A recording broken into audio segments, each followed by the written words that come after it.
ജീവിതത്തിൽ കണ്ടുമുട്ടുന്നവരെ ആശ്രയിച്ച് നിങ്ങളുടെ ഭാവി കണക്കുകൂട്ടരുത്. ചിലർ വഴിതിരിഞ്ഞു നടക്കും, മറ്റു ചിലർ ജീവിതം പഠിപ്പിക്കും, ചുരുക്കം ചിലർ മാത്രമേ ഒടുക്കം വരെ കൂടെ ഉണ്ടാകൂ. സന്തോഷമായി ജീവിക്കുക എന്നതാണ് പ്രധാനം, അല്ലാതെ അത് മറ്റുള്ളവരെ അറിയിക്കണമെന്ന് നിർബന്ധമില്ല. ഓർക്കുക, എല്ലാവരും നമ്മുടെ സന്തോഷം ആഗ്രഹിക്കുന്നവരല്ല. ഒരാളുടെ വിജയത്തിന് മധുരം നിശ്ചയിക്കുന്നത് അയാളുടെ പരാജയങ്ങളാണ്.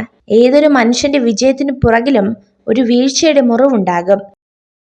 ജീവിതത്തിൽ തോൽവി അനുഭവപ്പെടുമ്പോഴാണ് മനുഷ്യർ അവരുടെ തെറ്റുകളിൽ നിന്ന് പഠിക്കാൻ ശ്രമിക്കുന്നത്. ചില തോൽവികൾ വലിയൊരു പാഠമാണ്. തെറ്റുകൾ തിരുത്തി മുന്നോട്ടു പോവുക എന്ന പാഠം. തോൽവി സമ്മതിച്ച് പിന്മാറരുത്. പ്രതീക്ഷിക്കുന്നതെല്ലാം സംഭവിക്കണമെന്നില്ല, എങ്കിലും നല്ലത് ചെയ്യുക, നന്മയിൽ ജീവിക്കുക.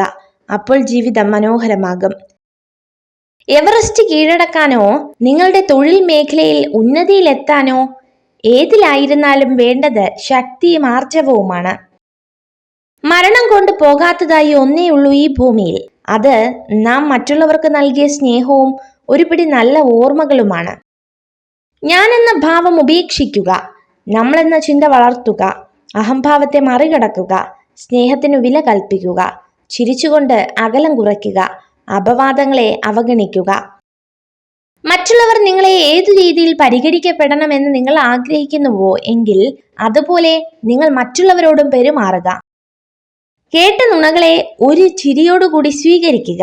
അതിനു പിന്നാലെ സത്യം വരുന്നുണ്ട്, അതിനുള്ള മറുപടി പറയുക. നുണകൾക്ക് സത്യത്തെ മറച്ചു പിടിക്കാനേ കഴിയൂ, മാറ്റി നിർത്താൻ കഴിയില്ല. നമ്മുടെ ആശയങ്ങളും വിശ്വാസങ്ങളും അടിയുറച്ചു നിൽക്കുക. മറ്റൊരാൾക്ക് വേണ്ടിയും ഒന്നും മാറ്റേണ്ടതില്ല.